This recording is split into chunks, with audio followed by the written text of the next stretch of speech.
سامعین کرام، آپ سن رہے ہیں ایک پاکستانی کمانڈو کی دلچسپ داستان جس کا نام ہے بھگوڑا۔ یہ بھگوڑا کی قسط نمبر 29 ہے۔ مجھے امید ہے آپ کو میری یہ کاوش پسند آ رہی ہوگی۔ آپ نے اگر ابھی تک میرا چینل کہانی گھر سبسکرائب نہیں کیا تو ابھی میرے چینل کو سبسکرائب کر کے بیل نوٹیفیکیشن آن کر لیجئے تاکہ آنے والی ہر نئی کہانی کی اطلاع بر وقت آپ تک پہنچ سکے۔ کیوں نہ ہم چودھری اکبر کو راستے میں روک کر اغوا کرنے کی کوشش کریں، جس طرح دگن میں طوفان خان کو اغوا کیا تھا۔ ماجے میاں، پہلی بات تو یہ ہے کہ طوفان خان آخر تک یہ نہیں سمجھ سکا تھا کہ ہم اس کے خلاف کیا کرنے والے ہیں، کیونکہ بطور دشمن وہ ہم سے ناواقف تھا، ورنہ اتنی آسانی سے کبھی بھی قابو میں نہ آتا۔ دوسرا، وہ اکیلا تھا اور اس بزدل نے تو 5-6 باڈی گارڈ ہر وقت اپنے ساتھ لگائے ہوتے ہیں، اور اسے راستے میں روکنے کا نتیجہ صرف مقابلے کی صورت میں نکلے گا جس میں اسے زندہ پکڑنا کار محال ہوگا۔ اور سب سے بڑی بات یہ کہ چودھری ہماری صورتوں سے اچھی طرح واقف ہے۔ اس وجہ سے تیرا یہ پلان تو بالکل ناقابل قبول ہے۔ تو پھر حویلی میں گھسنے کی کوشش کرنی پڑے گی، ورنہ اس کے علاوہ تو کوئی طریقہ نہیں۔ ہاں، اب تم نے صحیح کہا، میں نے اس کی تائید کی۔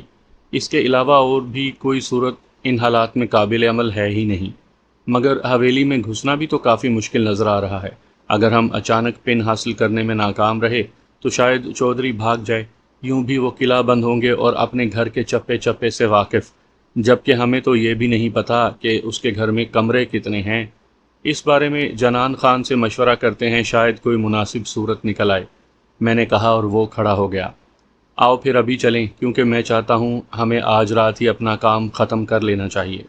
ماجے، میں تم سے بھی زیادہ بے چین ہوں، مگر میں نہیں چاہتا کہ ہم تیزی میں درستگی بھول جائیں۔ اس مرتبہ اگر چودھری ہم سے بھاگ گیا تو شاید زندگی بھر نہ ملے۔ مگر امجد خاموش رہا۔ ہم جانان خان کے گھر کی طرف چل پڑے۔ جانان خان کمرے میں جاگیردار خان سے گپ شپ کرتا ہوا ملا۔ ہمارے اندر داخل ہوتے ہی وہ بخیر کہتے ہوئے اٹھ کھڑا ہوا۔ ہم مصافحہ کر کے بیٹھ گئے۔ اس نے بیٹھتے ہی پوچھا، سناؤ بھائی، کیا رہا؟ حویلی دیکھ لی ہے، اب آپ سے مشورہ کرنے آئے ہیں تاکہ کوئی حتمی لایا عمل طے کر سکے۔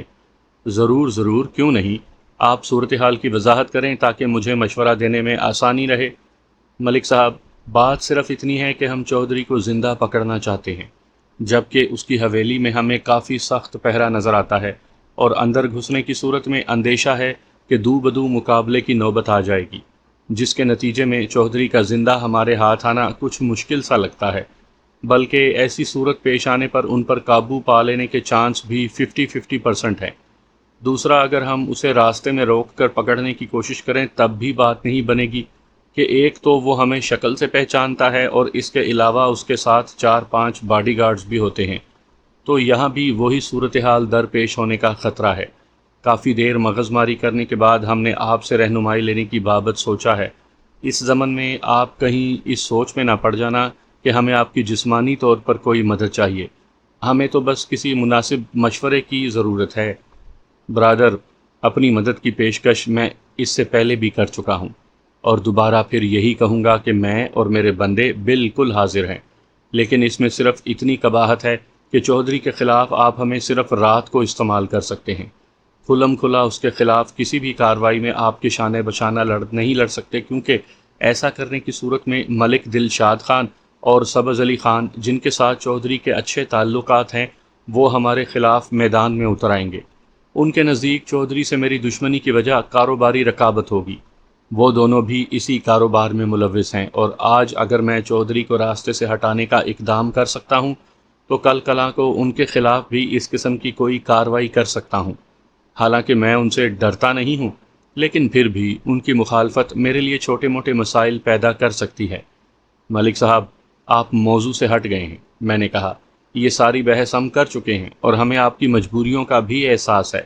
اس کے باوجود بھی اگر ہمیں آپ کی ضرورت ہوتی تو ہم قطعاً نہ کتراتے، مگر آپ کی مدد حاصل کر کے بھی ہم اسے صرف قتل کرنے میں ہی کامیاب ہو سکتے ہیں، جبکہ ہمارا ارادہ اسے زندہ پکڑنے کا ہے۔ آپ کوئی مناسب ترکیب بتائیں، کوئی اچھا سا مشورہ دیں، اور بس باقی انشاءاللہ ہم خود اس سے نبٹ لیں گے۔ وہ گہری سوچ میں ڈوب گیا۔ چند لمحے کمرے میں خاموشی چھائی رہی، اور پھر اس خاموشی کو جانان خان کی آواز نہیں توڑا۔ جہاں تک میرا اندازہ ہے چودھری کے تقریباً 7 یا 8 بندے ہیں۔ گھر سے باہر نکلتے وقت اس کے ساتھ 5 6 بندے موجود رہتے ہیں۔ اس کا مطلب ہے اس کی غیر موجودگی میں اس کی حویلی میں زیادہ سے زیادہ 2 بندے حاضر ہوتے ہیں، اور ان سے آنکھ بچا کر اگر آپ حویلی میں گھس جاؤ اور چودھری کے کمرے میں چھپ کر بیٹھ جاؤ تو اس پر قابو پانا قطعاً مشکل ثابت نہیں ہوگا۔ اب اس کی غیر موجودگی میں آپ اس کے گھر میں اس کے ملازمین کی نظر بچا کر کیسے داخل ہوتے ہو، یہ آپ کی اپنی ثوابدید پر ہے۔ بات تو پھر بھی وہیں کی وہیں رہی، آخر بلی کے گلے میں گھنٹی کون باندھے گا؟ ہم اگر اس کے بندوں کو ہلاک کر کے اندر چھپتے ہیں تو چودھری واپسی پر ان کی گمشدگی کو محسوس کرتے ہی چوکنا ہو جائے گا۔ اس کا بھی ایک طریقہ ہے، وہ کسی کوہنہ مشق استاد کی طرح بولا، مگر اس میں اخلاقی قدروں کی قربانی دینا پڑے گی۔ میں سمجھا نہیں۔ دیکھو عمر جان، عورت ہمیشہ مردوں کی کمزوری رہی ہے، بڑے بڑے عقل مندوں کو یہ ہوش و خرد سے بیگانہ کر دیتی ہے۔ اگر تم کوئی ایسی عورت تلاش کر سکتے ہو جو چودھری کے ملازمین کو چند لمحوں کے لیے ڈیوٹی سے غافل کر دے تو تمہارا کام آسان ہو جائے گا۔ او ویری گڈ، میری زبان سے بے ساختہ نکلا۔ واقعی آپ سرداری کے لائق ہیں۔ بہت خوب، یہ ایسی تجویز ہے کہ ہمارا دماغ کبھی بھی اس تک رسائی حاصل نہیں کر سکتا تھا۔ میرے تعریفی جملے سنتے ہوئے جانان خان کے چہرے پر خوشی کی لہر دوڑ گئی تھی۔ جاگیردار کہنے لگا، پرسوں ملک امجد خان کے بیٹے کی شادی ہے اور چودھری لامحالہ اس میں شرکت کے لیے جائے گا۔ تم پرسوں تک کوئی عورت تلاش کر لو اور اس موقع سے فائدہ اٹھانے کی کوشش کرو۔ گڈ، میں کھڑا ہو گیا۔ ہم اب چلتے ہیں۔ چلو امجد، کھانا کھا کر چلے جاتے۔ جانان خان نے مشورہ دیا۔ نہیں، کھانا انشاءاللہ واپسی پر کھائیں گے۔ میں نے باہر کی طرف قدم بڑھا دیے۔ امجد نے میرا ساتھ دیا تھا۔ کچھ مجھے بھی تو پتہ چلے کہ کہاں چل دیے۔ کمرے سے نکلتے ہی امجد مستفسر ہوا اور میں نے مختصر الفاظ میں اسے ساری بات بتا دی۔ یار، مشورہ تو اچھا ہے، مگر بات کچھ معیوب ہے۔ ہم شریف زادی تھوڑا ہی ان کے پاس بھیجیں گے، مگر ایسی لڑکی آئے گی کہاں سے؟ یار، میرا ارادہ اسی لڑکی کو استعمال کرنے کا ہے جسے تھوڑی دیر پہلے میں نے پاؤ بھر چرس دی تھی۔ اب تک وہ تیرے ذہن سے نکلی نہیں؟ اچھا دفع کرو اسے، تم بتاؤ کس کو بھیجیں؟ اس کیٹیگری کی کئی مل جائیں گی، شاید وہ ہمارے ساتھ مخلص نہ ہو، جبکہ اس پر ہمارا بہت بڑا احسان ہے، امید ہے وہ ہمیں دھوکہ نہیں دے گی۔ اچھا ملک صاحب، وہی صحیح، مگر سوچ لو یہ بات مجھے اچھی نہیں لگ رہی، اور دوسرا وہ ملے گی کہاں؟ بازار کا چکر لگاتے ہیں، شاید مل جائے، میں امید بھرے لہجے میں بولا اور امجد سر ہلا کر رہ گیا۔ ہم اسی راستے پر چل پڑے جہاں ہمیں وہ لڑکی ملی تھی۔ ویسے یہ ٹائم مناسب نہیں ہے، اس اندھیرے میں ہم اسے کہاں ڈھونڈتے پھریں گے؟ لاہور یا کراچی کا بازار تو ہے نہیں کہ روشنی ہو۔ بازار میں اچھی خاصی روشنی ہوتی ہے، پیٹرو میکس کے جلنے اور جنریٹروں سے جلائی گئی ٹیوب لائٹوں کی روشنی میں ہم اسے پہچان ہی لیں گے۔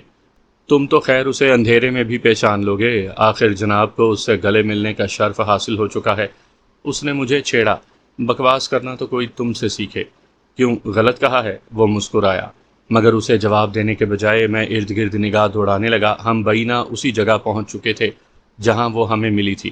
اس جگہ روشنی کا کوئی بندوبست نہیں تھا اور ہم شاید اسی رو میں آگے بڑھ جاتے، مگر اچانک راستے کے بائیں جانب ایک سرخ نقطہ چمکتا ہوا نظر آیا۔ ماجے، اس طرف کوئی سگریٹ نوشی میں مصروف ہے، چلو، اس نے میری تائید کی۔ سگریٹ پینے والا جو بھی تھا اس نے ہماری آواز سن کر کسی قسم کے رد عمل کا اظہار نہیں کیا تھا۔ میں نے جیب سے پینسل ٹارچ نکال کر اس کی سمت چلائی تو خوشی کے ساتھ ہمیں حیرت کا شدید جھٹکا لگا۔ وہی لڑکی درخت کے تنے سے ٹیک لگائے سگریٹ نوشی میں مصروف تھی، اور یہ کہنے کی تو غالباً ضرورت نہیں کہ وہ سگریٹ چرس کے بھرے ہوئے تھے۔ اپنی پسندیدہ چیز ملنے کے بعد اس نے مزید دائیں بائیں دیکھنا بھی پسند نہیں کیا تھا اور وہیں بیٹھ کر اپنی حسرتیں پوری کرنے لگی تھی۔ ہمارے قریب پہنچنے کا بھی اس نے کوئی نوٹس نہیں لیا تھا اور اسی انداز میں بیٹھی رہی تھی۔ ہیلو گڈ گرل، میں نے گفتگو کی ابتدا کی۔ کون؟ اس نے نشے سے بوجھل آنکھیں اٹھائیں۔ یہ ہم ہیں، میں نے ٹارچ کا رخ اپنے چہرے کی طرف کیا۔ یو سویٹ بوائے، وہ کھڑے ہو کر مجھ سے لپٹ گئی۔ مجھے پتا تھا تم ضرور واپس آؤ گے، میں نے نرمی سے اس کی گرفت سے آزاد ہو کر کہا۔ اچھا، وہ کیسے؟ بس میرا دل کہتا تھا۔ اس نے ایک دفعہ پھر مجھ سے لپٹنے کی کامیاب کوشش کی۔ اچھا، اب اس سے ملو۔ میں نے اسے دوبارہ خود سے علیحدہ کر کے امجد کی طرف متوجہ کیا۔ اوہ سوری، اس نے امجد کی طرف مسافے کے لیے ہاتھ بڑھایا۔ ان پر تو میری نظر ہی نہیں پڑی تھی۔ ہاں، جانو کی موجودگی میں خاک نظر آتا، امجد اردو میں بولا۔ کیا کہا؟ وہ مستفسر ہوئی۔ میں نے کہا تھینک یو، امجد مسکرا دیا۔ آپ کا بھی بہت بہت شکریہ، اس نے بھی جواباً مسکراہٹ اچھالی۔ وہ لہجے اور انداز سے بالکل نارمل دکھائی دے رہی تھی۔ یوں بھی چرس کا نشہ پینے والے کی عقل کو افیون، ہیروئن کو یا کوکین کی طرح خبط نہیں کرتا، بلکہ کہنے والوں سے تو یہاں تک سنا ہے کہ شراب اور بھنگ کا نشہ بھی چرس سے زیادہ ہوتا ہے۔ بہرحال ان خرافات سے اللہ تعالیٰ کی ذات نے آج تک محفوظ رکھا ہے، اس لیے اس بارے میں میری معلومات واجبی سی ہیں۔ البتہ اس وقت اس لڑکی کی عادات و اطوار میں ایسی کوئی بات نہیں تھی جس سے پتہ چلتا کہ وہ نشے میں ہے۔ اچھا، ہم تمہیں لینے آئے ہیں۔ ہاں چلو، میرا ہاتھ تھام کر اس نے بغیر کسی ہچکچاہٹ یا جھجک کے میرے ساتھ قدم بڑھا دیے۔ اس کے پر اعتماد انداز نے مجھے حیرت زدہ کر دیا تھا، مگر بعد میں سوچنے پر مجھے اس کا یہ عمل اتنا حیران کن نہ لگا، کیونکہ اس کے پاس کوئی ایسی چیز نہیں تھی جس کے چھیننے کا اسے کوئی افسوس ہوتا۔ وہ کوئی مشرقی لڑکی تو تھی نہیں کہ اپنی عزت و عصمت کا خوف کرتی۔ دولت سے وہ قبیل ویسے ہی تہی دامن ہوتی ہے۔ لے دے کے ایک چرس ایسی چیز تھی جو اس کے نزدیک قیمتی تھی، مگر وہ تو خود ہم اس کے حوالے کر چکے تھے، تو چھین لیے جانے کا ڈر کیسا؟ تھوڑی دیر کے بعد ہم جانان خان کی حویلی میں پہنچ گئے۔ وہاں دربان نے اسے دیکھتے ہی معنی خیز انداز میں سر ہلاتے ہوئے دروازہ کھول دیا۔ جانان خان کو بتلا دینا کہ ہم واپس پہنچ گئے ہیں۔ میں نے دربان کو بتلا دیا اور اس نے اسپات میں سر ہلانے پر اکتفا کیا۔ لڑکی کو لیے ہم سیدھا مہمان خانے میں پہنچ گئے۔ کمرے کے اندر ٹیوب لائٹ جل رہی تھی جو جنریٹر کی مرہون منت تھی۔ جنریٹر کے چلنے کی ہلکی ہلکی آواز ہمارے کانوں میں آ رہی تھی۔ وہ اس وسیع و عریض حویلی کے کسی کونے میں رکھا گیا تھا، ورنہ نزدیک ہونے کی صورت میں جنریٹر کی آواز کانوں کو خاصی ناگوار گزرتی ہے۔ بیٹھو، میں نے چارپائی کی طرف اشارہ کیا اور وہ آہستہ سے بیٹھ گئی۔ اب تک اس نے ہمارے مقصد کے متعلق استفسار نہیں کیا تھا، ہم کیوں اسے ساتھ لائے تھے، اور اس کا مطلب یہی تھا کہ اس نے اپنے طور پر کوئی مطلب اخذ کیا ہوا تھا۔ وہ جینز کی پتلون اور ہلکے سرخ رنگ کی شرٹ میں ملبوس تھی۔ اس کے لباس کی حالت دیکھتے ہوئے کہا جا سکتا تھا کہ اسے پانی کی صورت دیکھے عرصہ بیت چکا ہے، اور یہی وجہ تھی کہ اس لڑکی کے بدن سے کافی ناگوار سی بو اٹھ رہی تھی۔ میرا نام جان اور اس کا نام امجد ہے۔ آپ کا نام؟ آپ مجھے لیزا کہہ سکتے ہیں۔ اچھا مس لیزا، سب سے پہلے تو آپ ایسا کریں کہ نہا لیں، اس کے بعد کھانا کھائیں گے۔ میں ایسے ہی ٹھیک ہوں، وہ گھبرا گئی۔ ٹھیک کدھر ہو؟ آئینہ دیکھا ہے؟ بھوت نظر آتی ہو۔ مگر نہا کر پہنوں گی کیا؟ اس نے جان چھڑانی چاہی۔ کپڑوں کا بندوبست ہو جائے گا۔ میں نے اسے بازو سے پکڑ کر باتھ روم کی طرف دھکیلا اور وہ مرے مرے قدموں سے باتھ روم کی طرف بڑھ گئی۔ اس کے باتھ روم میں گھستے ہی میں نے امجد سے کہا، تم بیٹھو، میں ابھی آیا۔ کہاں جا رہے ہو؟ لیزا کے لیے کپڑوں کا بندوبست کرنے۔ بازار جاؤ گے؟ نہیں، جانان خان سے کہتا ہوں۔ ٹھیک ہے، میں باہر کی طرف چل پڑا، مگر اس سے پہلے کہ میں کمرے سے نکلتا، جانان خان السلام علیکم کہتے ہوئے جاگیردار کے ہمراہ کمرے میں داخل ہوا۔ وعلیکم السلام، آئیں ملک صاحب، میں آپ کی طرف ہی جا رہا تھا۔ حکم کرو، وہ بشاشت سے بولا۔ زنانہ شلوار قمیض چاہیے تھی۔ خیر تو ہے، وہ معنی خیز مسکراہٹ سے بولا۔ ہاں، بس ایک لڑکی تو ہم پکڑ لائے ہیں، مگر وہ ہے غیر ملکی، اب اسے اپنے علاقے کی عورت کا روپ دینا ہے۔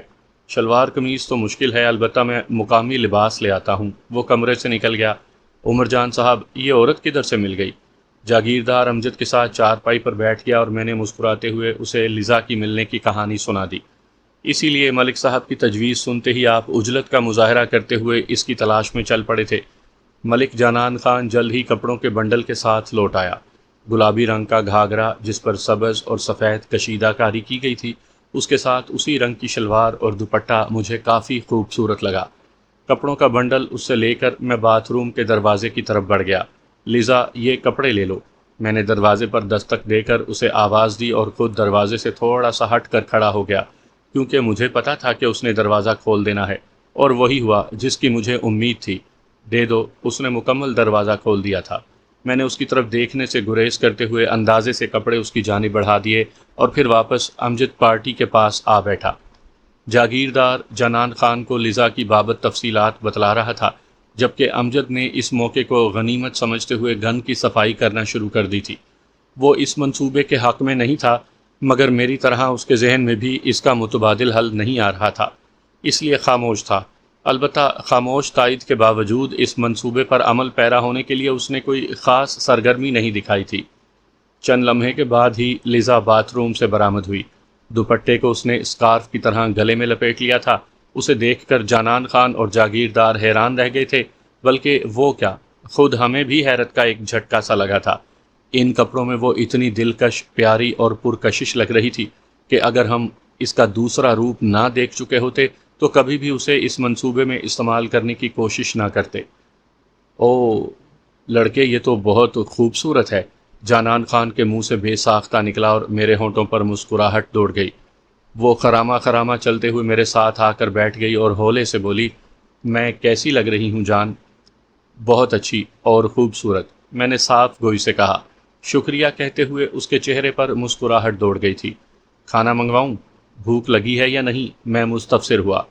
کل صبح چائے کے ساتھ ایک ڈبل روٹی کھائی تھی۔ اس نے پیٹ پر ہاتھ پھیرا۔ ملک صاحب کھانا تو منگوا لو، میں جانان خان سے مخاطب ہوا۔ جاگیردار کھانا لے آؤ، میں بھی یہیں کھاؤں گا۔ مخاطب جاگیردار سے تھا، مگر نظریں اس کی لیزا کے چہرے کا طواف کر رہی تھیں۔ جاگیر جی خان جی کہہ کر چلا گیا۔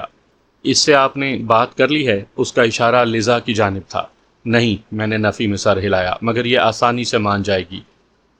کہہ کر وہ گہری سوچ میں ڈوب گیا۔ امجد بڑے انہماک سے کلاشنکوف کی صفائی میں مصروف تھا۔ میں بھی خاموشی سے جاگیردار کی واپسی کا انتظار کرنے لگا۔ لیزا زیادہ دیر خاموش نہ رہ سکی اور ہولے سے بولی، آپ کتنے آدمی ہو؟ کیا مطلب؟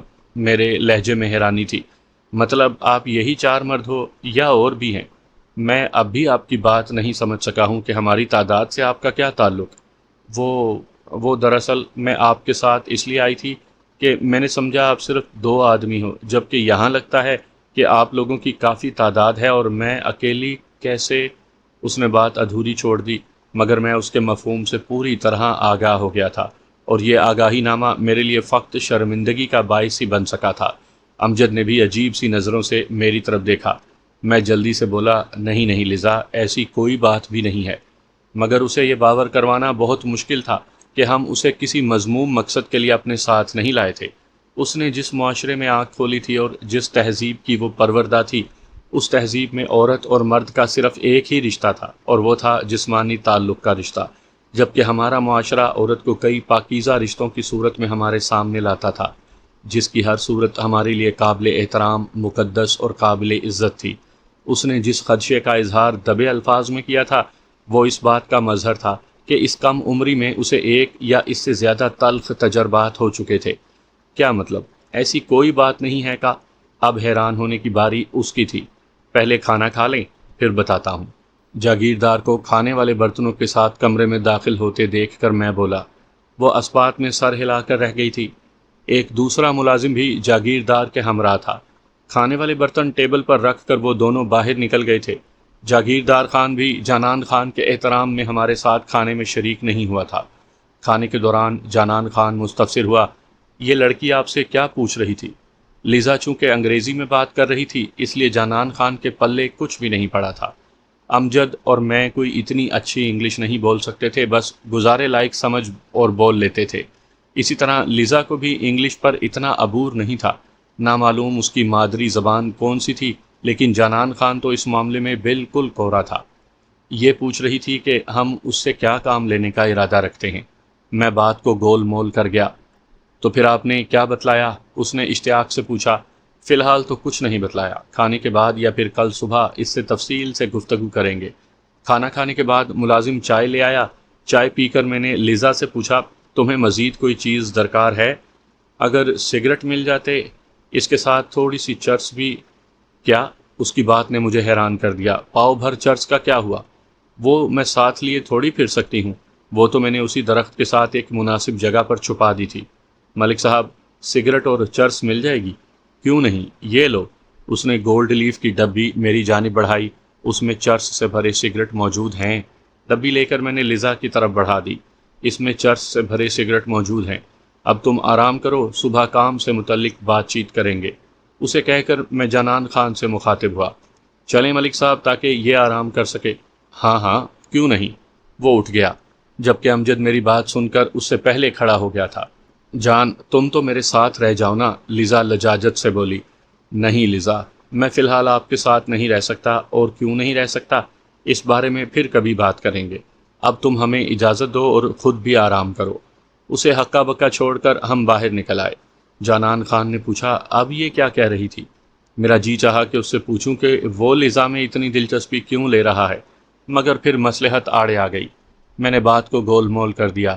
اب بھی وہ اس کام کے متعلق استفسار کر رہی تھی جو ہم اس سے لینا چاہتے ہیں، تو بتا دینا تھا نا اسے۔ نہیں، صبح بتلائیں گے تفصیل کے ساتھ۔ وہ بولا، چلو جیسے تمہاری مرضی۔ اس دوران ہم آرام گاہ میں پہنچ چکے تھے۔ میں نے کہا، ملک صاحب ہمیں بھی کوئی کمرہ دکھا دیں تاکہ تھوڑا سا آرام کر لیں، تھوڑی گپ شپ کرتے ہیں پھر سو جانا۔ وہ مصر ہوا، صبح گپ شپ ہوگی انشاءاللہ، فی الحال تو ہم تھکن محسوس کر رہے ہیں۔ میں نے جان چھڑائی، ٹھیک ہے پھر آپ آرام کریں۔ خلاف توقع وہ راضی ہو گیا۔ یہ ساتھ والا کمرہ خالی پڑا ہے۔ اس نے اپنی آرام گاہ سے متصل کمرے کی جانب اشارہ کیا۔ ہم مسافہ کر کے کمرے سے نکل آئے۔ دوسرے کمرے میں بھی لکڑی کی دو رنگین چار پائیاں بچھی ہوئی تھیں، بلکہ اس حویلی کے ہر کمرے میں مجھے اسی طرح کی چار پائیاں اور ان کے اوپر بچھے ہوئے بستر دکھائی دیے تھے۔ شاید جانان خواہ کے ہاں مہمانوں کی آمد و رفت لگی رہتی تھی۔ ہم کمرے میں گھستے ہی چار پائیوں پر لیٹ گئے۔ امجد خلاف توقع چپ تھا۔ پہلے تو میں نے سمجھا شاید جانان خان کی وجہ سے خاموش ہے، مگر اکیلے ہونے کے بعد بھی اس نے کوئی بات نہیں کی تھی۔ ماجے خیر تو ہے؟ میں نے اس کی طرف کروٹ بدلی۔ کافی دیر سے چپ ہو جانوں، میں اس ترکیب کے حق میں نہیں ہوں۔ میرا ضمیر اس پر بالکل راضی نہیں۔ ایک معصوم لڑکی کو استعمال کرنا کہاں کی مردانگی ہے؟ اس کے علاوہ چارہ بھی تو کوئی نہیں۔ دوسرا، ہم اسے کون سا موت کے منہ میں دھکیل رہے ہیں؟ اسے صرف ایک خطرہ ہے جو اس کی نظر میں شاید خطرے کے بجائے انجوائمنٹ ہو۔ وہ کوئی پارسا لڑکی تو ہے نہیں۔ سنا نہیں تھا کتنی بے باکی سے اس موضوع پر محو گفتگو تھی۔ کچھ بھی ہے، اگر تم نے اسے استعمال کیا تو میں تمہارا ساتھ نہیں دوں گا، امجد نے حتمی لہجے میں کہا، اور میں حیرانی سے اس کے چہرے کی جانب تکتا رہ گیا۔ ماجے ہو کیا گیا ہے تمہیں؟ لیزا کو یہاں لانے سے پہلے میں تمہیں یہ سب کچھ بتا چکا ہوں۔ اس وقت تو نے اس قسم کی کوئی بات نہیں کی تھی۔ اس وقت بھی میں اس کے حق میں نہیں تھا، لیکن بعد میں غور کرنے پر تو یہ بات مجھے نہایت ہی معیوب لگی۔ اس میں کون سی قباحت کی بات ہے؟ لیزا کوئی باعصمت اور پردہ دار لڑکی تو ہے نہیں۔ یار تم نے تو گنڈا پروں والی خو ہی بدل ڈالی ہے۔ چودھری کے غلیظ کتوں کے سامنے ایک لڑکی کو چارہ بنا کر پیش کر رہے ہو، اور اس میں تمہیں قباحت نظر نہیں آ رہی؟ تیرے نقطۂ نظر سے تو ہیرا منڈی کے سارے دلال بے قصور اور برحق ہیں، کیونکہ وہ بھی تو آبرو باختہ عورتوں ہی کو گاہکوں کو پیش کرتے ہیں۔ بکواس بند کرو۔ میں چڑ گیا، تمہیں ہمیشہ الٹی سوجتی ہے۔ یہ بکواس نہیں ہے، تم سوچو تو صحیح، آخر ہم کیا کرنے جا رہے ہیں؟ اپنی دشمنی میں ایک بے قصور لڑکی استعمال کرنا کہاں کی بہادری ہے؟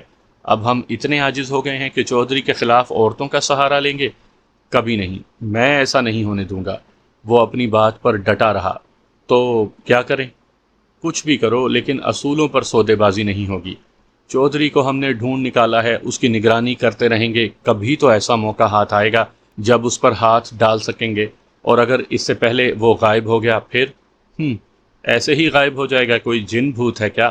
اور بالفرض ایسا ہو بھی گیا تو پھر ڈھونڈ لیں گے، پہلے بھی تو وہ ہم سے چھپ کر ادھر آیا ہوا ہے۔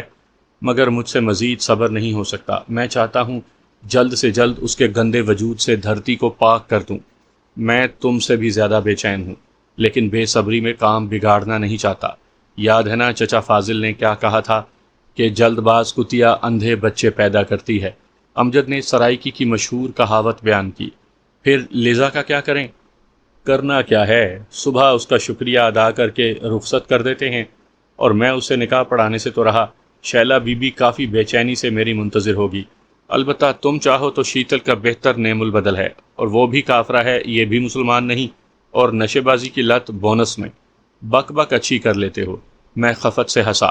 تو نے شیتل کو دیکھا نہیں، ورنہ ایسا کہنے کی جرت کبھی نہ کرتے۔ ہندو ہونے کے باوجود اس نے اپنی عصمت پر کبھی حرف نہیں آنے دیا۔ اس کی برائی کے لیے اس کا ہندو ہونا کافی ہے۔ بالکل غلط ہے، میں نے نفی میں سر ہلایا۔ تو نے سنا نہیں کہ کسی کافر سے نہیں بلکہ اس کے کفر سے نفرت کرو، اس نے کہا لگایا، اور اگر وہ کافر کے بجائے کافرہ ہو تو اسے گلے سے لگانے میں بھی کوئی قباحت نہیں۔ اس فالتو گفتگو کے بجائے اگر چودھری اکبر پر قابو پانے کے لیے کوئی پروگرام تشکیل دیا جائے تو مناسب نہیں ہوگا؟ میں نے اس فضول بحث سے جان چھڑانے کی کوشش کی۔ درست کہا، لیکن اس سے بھی زیادہ مناسب یہ ہے کہ میں سو رہا ہوں اور تم بطور مالک ہونے کے کوئی اچھا سا منصوبہ سوچو۔ یہ کہہ کر وہ بڑے آرام سے لیٹ گیا اور میں نے بھی اس کی تقلید میں آنکھیں بند کر لیں، لیکن نیند میری آنکھوں سے کوسوں دور تھی۔ لیزا کو اپنے مقصد کے لیے استعمال کرنے کا پروگرام میں نے ترک کرنا مناسب سمجھا۔ شاید امجد نہ ہوتا تو میری نظر اس پہلو کی طرف نہ جاتی۔ چودھری کی دشمنی میں ایسا کام کرنے جا رہا تھا کہ جس کے نتائج غلط نکلنے کی صورت میں مجھے پچھتانے کا موقع بھی نہ ملتا، اور ہو سکتا ہے کہ میرا ضمیر ساری عمر مجھے ملامت کرتا رہتا۔ چودھری کو زندہ پکڑنے کے لیے میں رات گئے تک مختلف منصوبے بنا کر انہیں رد کرتا رہا، اور آخر میں ملک جانان خان سے دوبارہ اس موضوع پر بات چیت کرنے کا پروگرام بنا کر مطمئن ہو گیا۔ وہ جہاں دیدہ شخص لازمی طور پر کوئی مناسب قسم کا مشورہ دے سکتا تھا۔ صبح ہم بمشکل ہوائج ضروریہ سے فارغ ہوئے تھے کہ جانان خان کی طرف سے بلاوا آ گیا۔ خان جی ناشتے پر آپ کا انتظار کر رہے ہیں، ملازم ہمیں یہ بتا کر باہر نکل گیا۔ جانان خان کی مہربانیاں کچھ زیادہ نہیں بڑھ رہی؟ امجد ملازم کی پشتو سمجھ گیا تھا۔ صحیح کہا، میں نے اس بات میں سر ہلایا۔ کل سے میں بھی اس کے انداز میں واضح تبدیلی محسوس کر رہا ہوں، اور اس کی وجہ شاید لیزا ہے۔ کیا مطلب ہے؟ امجد کے لہجے میں حیرانی تھی۔ بار بار لیزا کے متعلق استفسار کرنا اس بات کو ظاہر کرتا ہے کہ اسے اس کی ذات میں کافی دلچسپی ہے۔ وہ تو خیر تمہیں بھی کافی ہے۔ امجد مجھ پہ چوٹ کرنے سے باز نہ آیا۔ اس دوران ہم جانان خان کے کمرے تک پہنچ گئے تھے، اس لیے میں امجد کی بات کا جواب نہ دے سکا۔ جانان خان بے چینی سے ہمارا منتظر تھا۔ ہمارے سلام کا جواب خوش دلی سے دیتے ہوئے اس نے اٹھ کر ہم دونوں سے مصافحہ کیا اور ہمیں ساتھ لیے بیٹھ گیا۔ عمر بھائی، رات کیسی گزری؟ اللہ کا شکر ہے ملک صاحب، بہت اچھی، آپ سنائیں؟ اور امجد بھائی آپ کا؟ الحمدللہ، دعا ہے آپ کی۔ عمر بھائی، آپ کو ناشتے پر بلانے کا مقصد یہ ہے کہ ایک تو آپ چند دن کے مہمان ہیں، پھر چلے جائیں گے، اور میں چاہتا ہوں کہ آپ کے ساتھ زیادہ سے زیادہ وقت گزارا جائے۔ دوسرا ایک چھوٹی سی غرض بھی تھی۔ میرا ارادہ تو گزشتہ رات ہی آپ کو یہ سب کچھ بتلانے کا تھا، مگر رات آپ تھکے ہوئے تھے، اس لیے میں نے زحمت دینا مناسب نہ سمجھا۔ اب جو کچھ میں کہنے لگا ہوں آپ امجد بھائی کو بتا کر مشورہ کر لیں اور پھر مجھے دوپہر کے کھانے تک جواب دے دینا۔ ملک صاحب، آپ حکم کریں، ہمارے بس میں جو کچھ ہوا ہم ضرور کریں گے۔ لیزا کو آپ صرف اسی کام کے سلسلے میں ہی لائے تھے نا جس کا مشورہ میں نے دیا تھا؟ جی ہاں، میں نے نہ سمجھنے والے انداز میں کہا۔ اگر میں کہوں کہ لیزا کو آپ اس مقصد کے لیے استعمال نہ کریں تو کیا آپ میری بات مان لیں گے؟ کیوں نہیں، میں نے جلدی سے کہا، مگر اس کا نعم البدل کیا ہوگا؟ ہمارے پاس آج کا دن ہے اور اتنے قلیل عرصے میں ہم کوئی ایسی لڑکی نہیں ڈھونڈ سکتے جو ہمارے ساتھ لیزا کی طرح مخلص ہو۔ لیزا کے متعلق اس کی دلچسپی کل سے ہی صاف نظر آ رہی تھی، اور اس کے تمہید باندھنے سے ہی مجھے اندازہ ہو گیا تھا کہ وہ کیا کہنے والا ہے، مگر میں اس کے منہ سے یہ سب کچھ سننا چاہ رہا تھا۔ ضروری تو نہیں کہ اس کے لیے کوئی لڑکی استعمال کی جائے، لڑکی کے بغیر بھی یہ کام ہو سکتا ہے۔ کیسے؟ یہی تو میں جاننا چاہ رہا ہوں۔ میں نے اس کی بات میں دلچسپی لی۔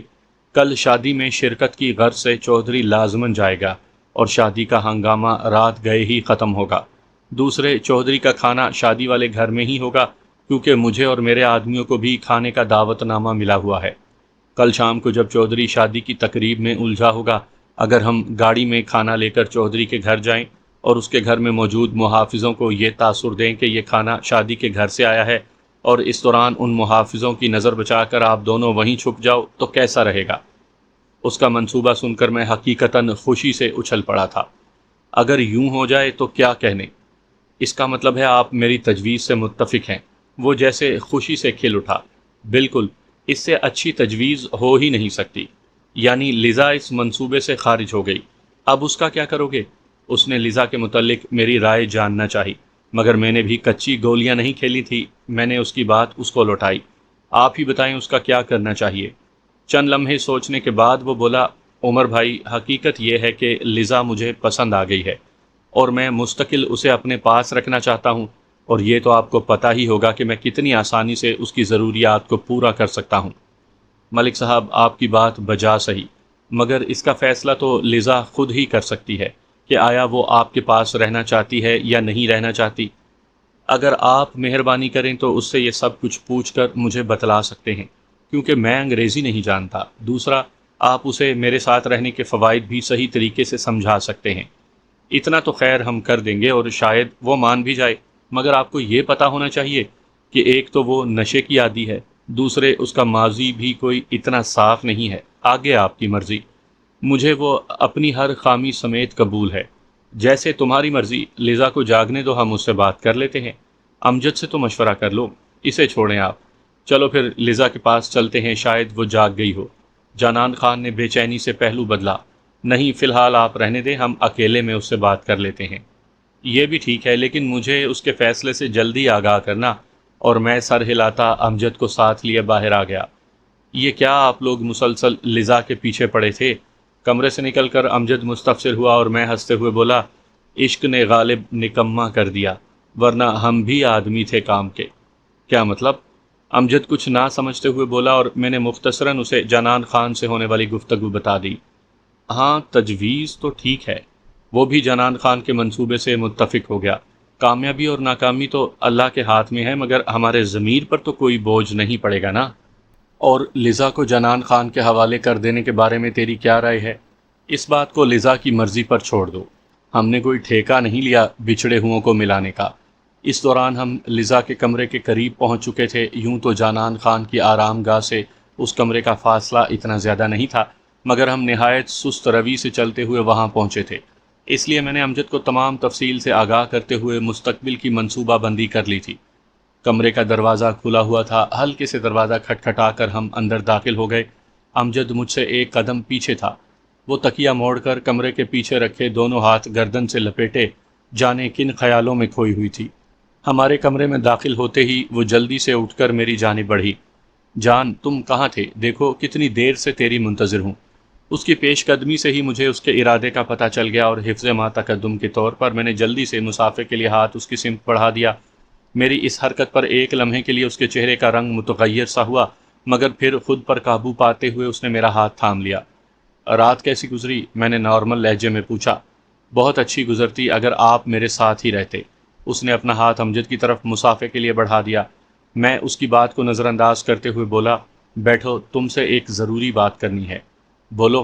وہ میرے ساتھ ہی بیٹھ گئی۔ لذا ہم تمہیں جس مقصد کے لیے لائے تھے وہ پورا ہو گیا ہے۔ اب آپ ہماری طرف سے فارغ ہیں۔ اگر جانا چاہتی ہیں تو جا سکتی ہیں، البتہ جس بندے کی یہ حویلی ہے اس کی خواہش ہے کہ آپ اس کے ساتھ ہی رہیں، وہ آپ کی تمام ضروریات کو پورا کرتا رہے گا۔ ہم دونوں تو چونکہ خود اس کے مہمان ہیں اور شاید کل پرسوں تک یہاں سے چلے جائیں، اس لیے آپ سے الوداع ہونے آئے ہیں۔ اگر ہمارے لائق کوئی خدمت ہو یا کسی چیز کی ضرورت ہو تو آپ بے تکلفی سے بتا سکتی ہیں۔ حویلی کا مالک وہ کون ہے؟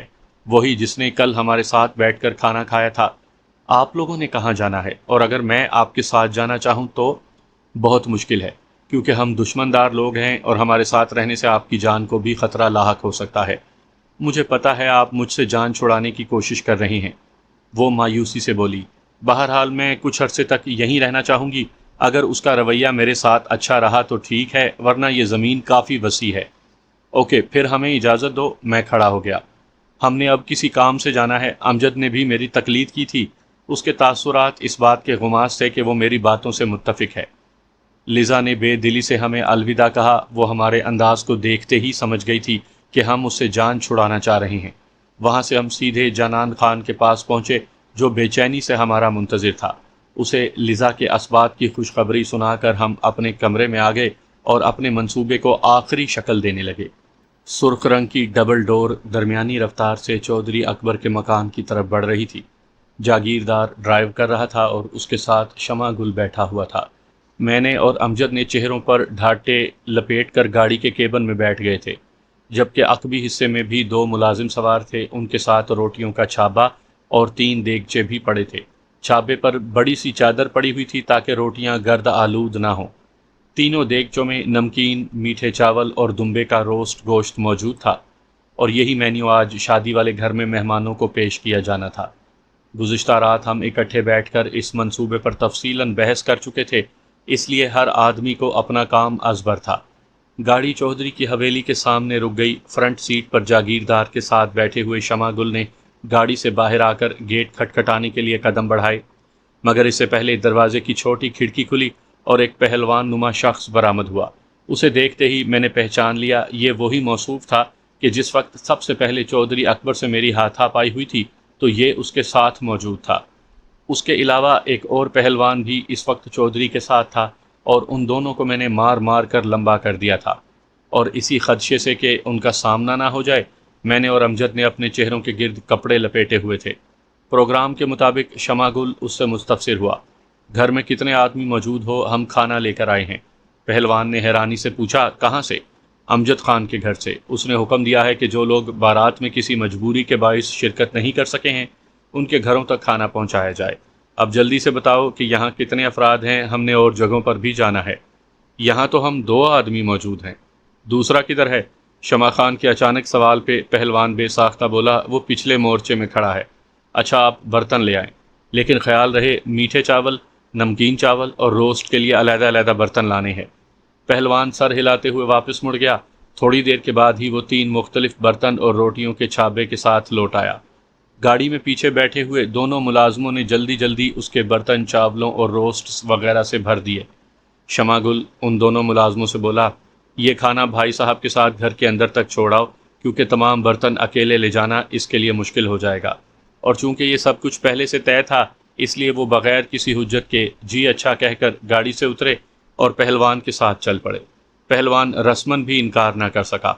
ان کے حویلی میں داخل ہوتے ہی ہم دونوں پھرتی سے گاڑی سے باہر آئے اور جاگیردار کی سمت الوداعی ہاتھ ہلا کر دروازے کی جانب بڑھ گئے۔ حویلی کے اندر گھس کر ہم نے سامنے نگاہ دوڑائی۔ پہلوان ہمیں ایک چھوٹے سے کمرے کی طرف بڑھتا ہوا دکھائی دیا، جو لازماً ان کا کچن تھا۔ اگر ہم دوڑ کر اصل عمارت میں چھپنے کی کوشش کرتے تب بھی عمارت تک نہیں پہنچ سکتے تھے، کیونکہ پہلوان کچن کے دروازے تک پہنچنے والا تھا، اور اس کے علاوہ یہ بھی ہو سکتا تھا کہ دوڑنے سے ہمارے پاؤں سے ہونے والی آہٹ سن کر وہ پیچھے مڑ کر دیکھتا اور ہمارا سارا پلان فیل ہو جاتا، اور ہمارے وہاں چھپنے کے لیے کوئی گنجائش بھی باقی نہ رہتی۔ ہم بجلی کسی صورت سے ایک فیصلے پر پہنچے اور گیٹ کے ساتھ موجود چھوٹے سے کمرے میں گھس گئے۔ یہ کمرہ چوکی دار کے لیے بنایا گیا تھا، لیکن عام کمرے کے برعکس یہ اونچا تھا۔ اس کے 2 پورشن اوپر نیچے بنائے گئے تھے، گویا اندر سے یہ 2 منزلہ تھا۔ اوپر والے پورشن پر چڑھنے کے لیے لکڑی کی ایک سیڑھی لگائی گئی تھی۔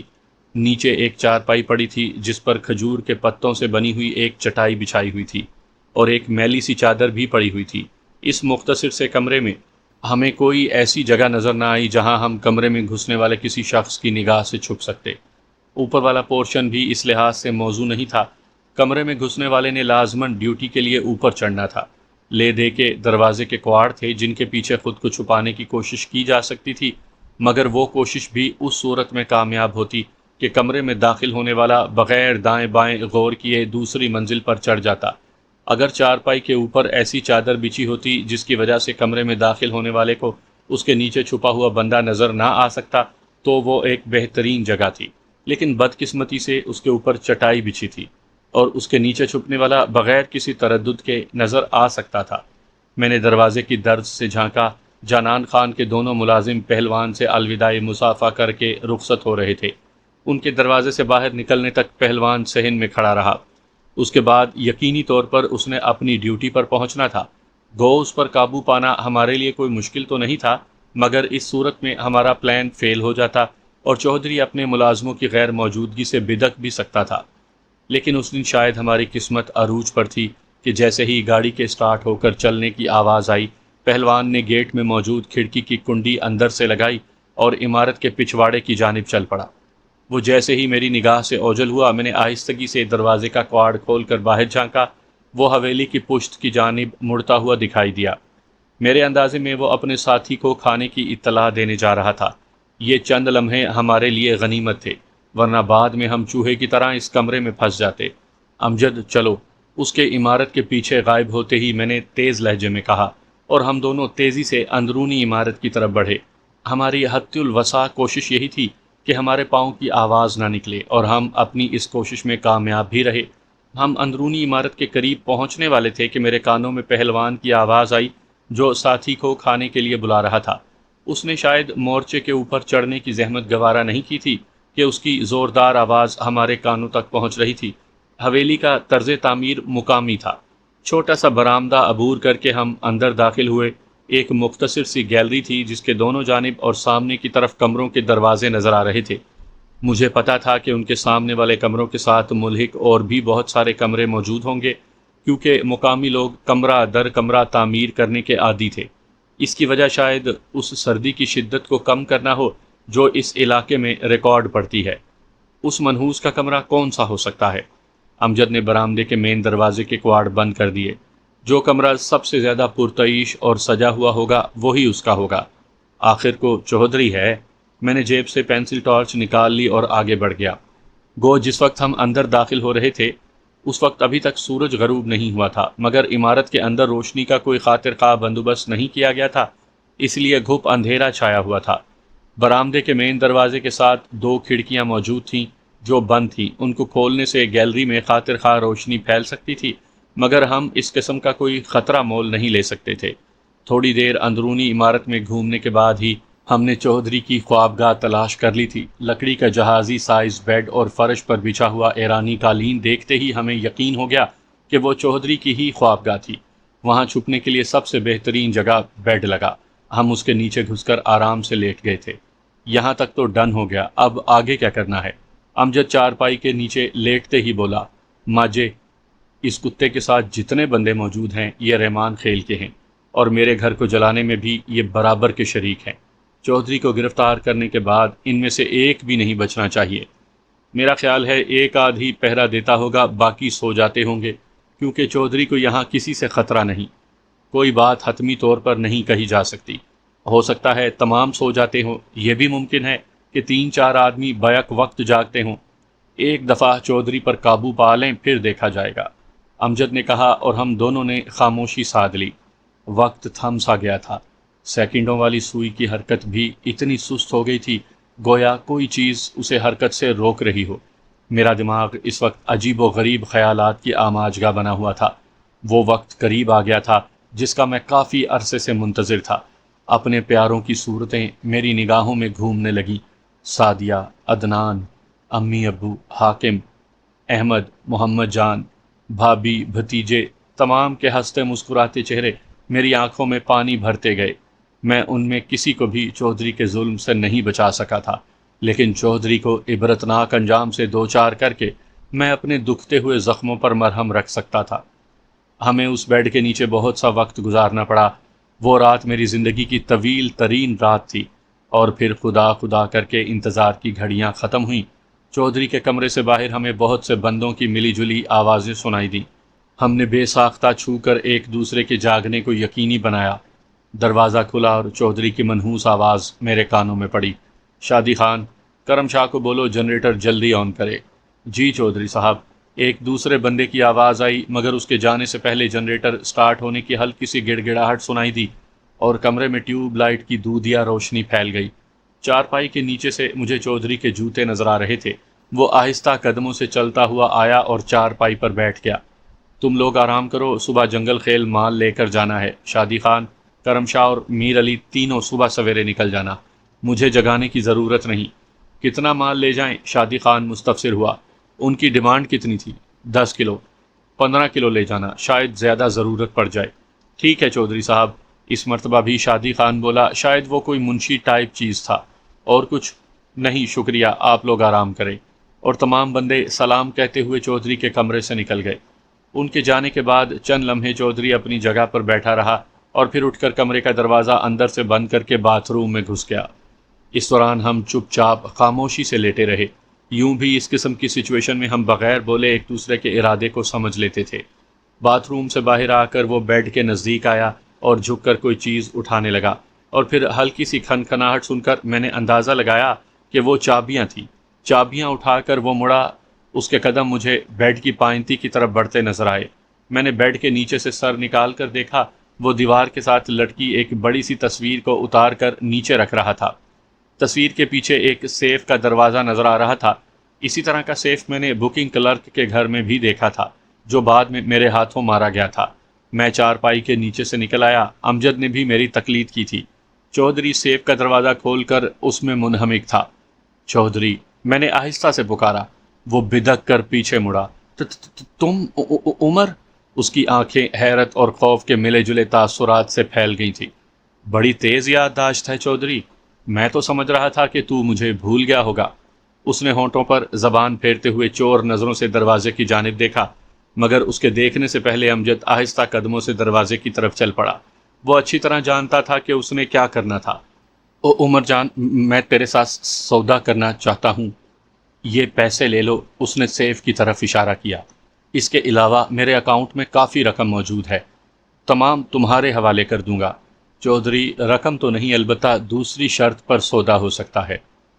کون سی؟ وہ ہکلایا۔ مجھے تیری تمام شرائط منظور ہیں۔ بڑی آسان سی شرط ہے، میرے گھر والے واپس کر دو۔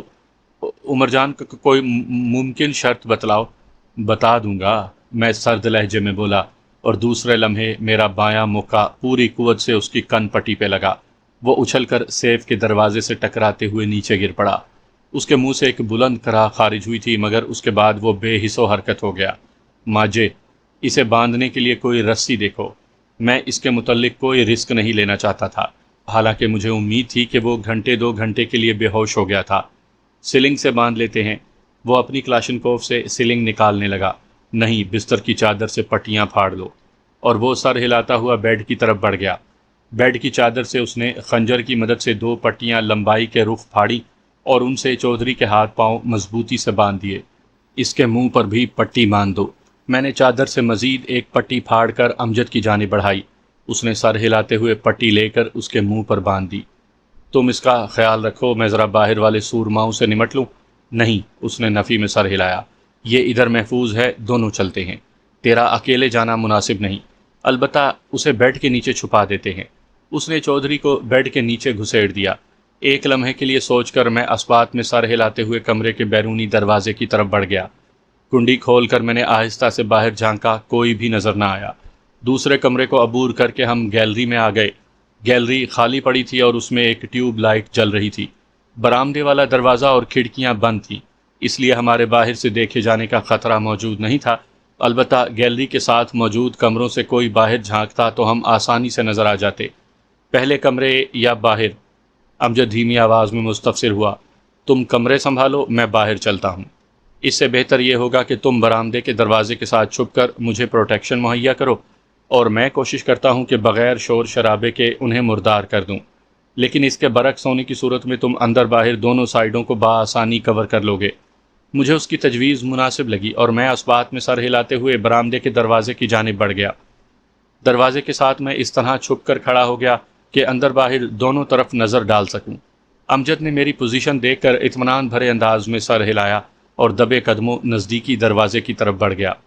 دروازے پر آہستہ سے دباؤ ڈال کر اس نے میری جانب دروازے کے بند ہونے کا اشارہ کیا اور دستک دینے کی اجازت مانگی۔ میں اسبات میں سر ہلانے ہی والا تھا کہ بجلی کسی صورت سے ایک سوچ میرے دماغ میں ابھری اور میں نے اشارے سے اسے روک کر اس کی جانب قدم بڑھائے۔ وہ بھی میری طرف چل پڑا۔ کیا بات ہے؟ اندر سے کچھ پوچھا گیا تو تمہارے لیے پشتو میں جواب دینا مشکل ہوگا، اس لیے تم میری جگہ پر چلے جاؤ اور یہ کام مجھ پر چھوڑ دو۔ امجد سر ہلاتا ہوا برآمدے والے دروازے کی طرف بڑھ گیا۔ اس کے پوزیشن میں ہوتے ہی میں نے دروازے کو ہلکے سے کھٹکھٹایا۔ چل دے ہلکا۔ کیا بات ہے لڑکے؟ کمرے میں موجود آدمی نے چارپائی سے اٹھنے کی زحمت گوارا نہیں کی تھی۔ پشتو میں ہلک لڑکے کو کہتے ہیں، مگر اکثر لوگ اسے بطور تکیہ کلام بھی استعمال کرتے ہیں، اور ایسے آدمی بعض دفعہ تو اپنے سے بڑی عمر والے کو بھی لڑکا کہہ دیتے ہیں۔ اس وقت بھی کمرے میں موجود آدمی نے اس معنی میں مجھے لڑکا کہا تھا۔ در کھولاؤ کے، دروازہ تو کھولو۔ میں نے اپنی آواز پہلوان کی طرح بھاری اور کرخت بنانے کی کوشش کی، لیکن اس میں مجھے کوئی خاص کامیابی نہ ہوئی۔ خوش قسمتی سے اندر موجود آدمی بغیر میری آواز پر توجہ دیے کسی اور سے مخاطب ہوا۔ اوے لڑکے، نور تاج، اٹھ دروازہ کھول۔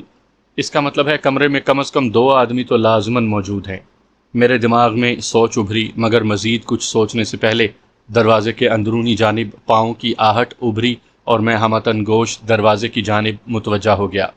کنڈی کھلنے کی آواز سنتے ہی میں دروازے کے سامنے سے ہٹ گیا تاکہ دروازہ کھلتے ہی اس کی نظر مجھ پر نہ پڑے، اور میری تدبیر کارگر رہی۔ دروازہ کھولنے والے کو جب کوئی سامنے نظر نہ آیا تو وہ بڑبڑاتے ہوئے باہر نکلا۔ میں اس کے استقبال کے لیے تیار تھا۔ کلاشنکوف میں نے دیوار کے ساتھ کھڑی کر دی تھی کیونکہ میں چاہتا تھا کہ حتی الوسع فائر کی نوبت نہ آئے۔ وہ قریباً میرا ہی ہم عمر تھا۔ مجھے دیکھ کر اس کا منہ حیرت سے کھلا، مگر چیل کی طرح اس پر جھپٹتے ہوئے میں نے ایک ہاتھ اس کے منہ پر اس طرح رکھا کہ اس کی آواز اس کے گلے میں ہی گھٹ گئی۔ دوسرا بازو اس کے گلے میں ڈالتے ہوئے میں نے بھرپور جھٹکا دیا اور کھٹک کی آواز کے ساتھ اس کا منکا ٹوٹ گیا۔ اس کے تڑپتے جسم کو آہستہ سے زمین پر لٹا کر میں تیزی سے کمرے میں گھس گیا۔ اندر ہلکی پاور کا بلب روشن تھا۔ اس روشنی میں ایک بندہ ہلکی چادر اوڑھے چارپائی پر لیٹا نظر آیا۔ دوسری چارپائی خالی پڑی تھی۔ اس پہ سونے والا ہمیشہ کے لیے سو گیا تھا۔ میں نے سونے والے کی چادر کھینچ کر اتاری۔ کیا ہے؟ وہ گڑبڑاتے ہوئے اٹھ بیٹھا۔ بات یہ ہے مسٹر کہ عمر جان گنڈا پور ولد ہاشم جان گنڈا پور اپنا بدلہ لینے پہنچ گیا ہے۔ اسے سفر آخرت پر روانہ کرنے سے پہلے میں نے اسے اپنا تعارف کروانا ضروری سمجھا۔ عمر تم؟ میں یہاں؟ اس سے کوئی بات نہ بن پڑی، مگر میرے پاس اسے ڈائلاگ بازی کا ٹائم نہیں تھا، اور اس کی گردن توڑتے ہوئے اسے بھی میں نے اس کے ساتھی کے پاس پہنچا دیا۔ گیلری میں پڑے بندے کو اندر گھسیٹ کر میں نے دروازے کو بند کیا اور باہر نکل آیا۔